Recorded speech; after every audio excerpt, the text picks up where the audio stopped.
Following the positive reception of A Crack in Time, which Insomniac Games thought would be the last of the series, came Ratchet and Clank All for One, released for the PlayStation 3 on October 18th, 2011. Regarding the future timeline for the series, we can see that Insomniac had established a pattern after Tools of Destruction, with a main game being followed by a spin-off.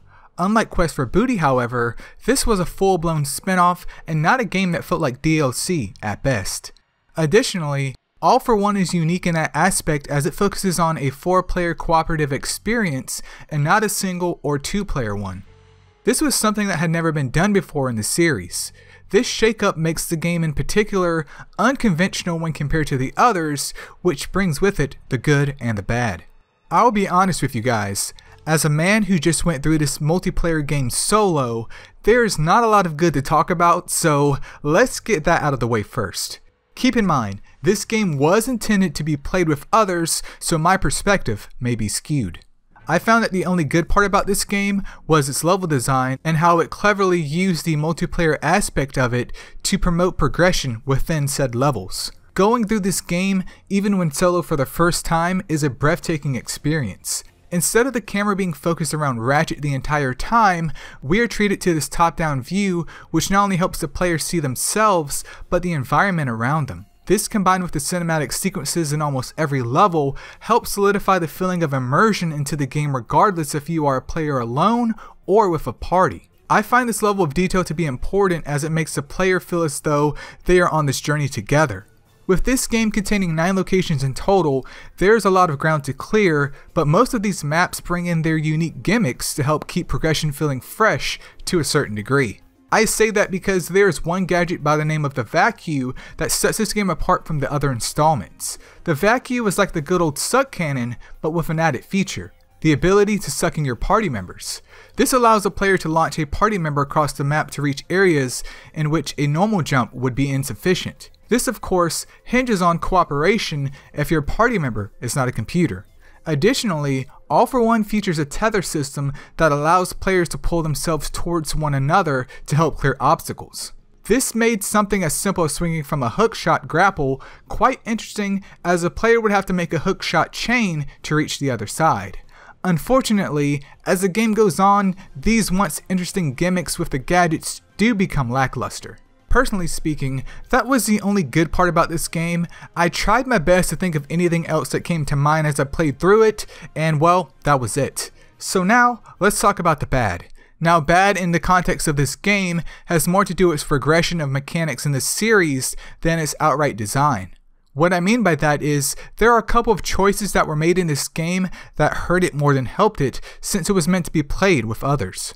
First, let's talk about the weapons. We have classics such as the Combustor, Mr. Zircon, and the Warmonger. All for One also introduces weapons like the Thundersmack, Critter Strike, and Darkstar Fission Tether. All of these weapons can be unlocked once a player has enough bolts, which is normal for the series, but the fun ends right there. All upgrades tied to that weapon are in the form of bolts. In a multiplayer setting, this would involve some coordination between players to get the most bang for their buck, but for a single player, this was the most agonizing aspect of the game overall. All for One's damage system is based on multiple players stacking up their weapons against one enemy. This allows weapons to shoot faster than normal and naturally kill the enemy faster than when solo.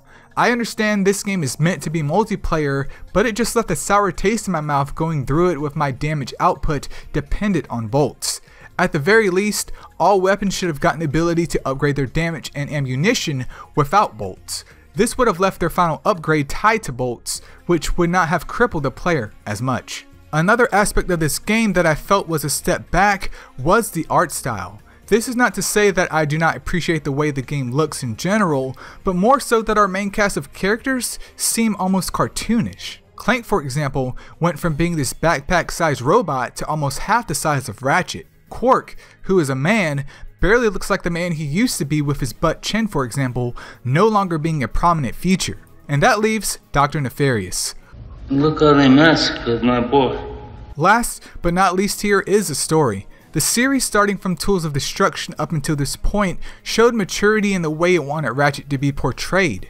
While the comedy from the original trilogy was toned down, the games that followed maintained a blend of lightheartedness and seriousness. All for One, however, throws all of that out of the window and just slams the most popular characters of the series together to get back home. Now, there are a couple of villains that get in the way of this, but ultimately the game does not do a great job of convincing the player that any of this truly matters. This is odd due to this game being canon in the Ratchet and Clank series, as it takes place 2 years after A Crack in Time. In conclusion, All for One excels when its experience is shared amongst others as intended, but from a single player standpoint, this is not a game I would recommend 12 years later. This is not to say that this spin-off is inherently terrible, because it is not, but as a Ratchet and Clank game, I did find that it missed the mark in more ways than one. With that being said, I could end this video here, but listen people, I've got a story to tell. During this time frame, Insomniac diverged from their normal development pattern, which is a perfect segue for me to do the same for what came after All for One.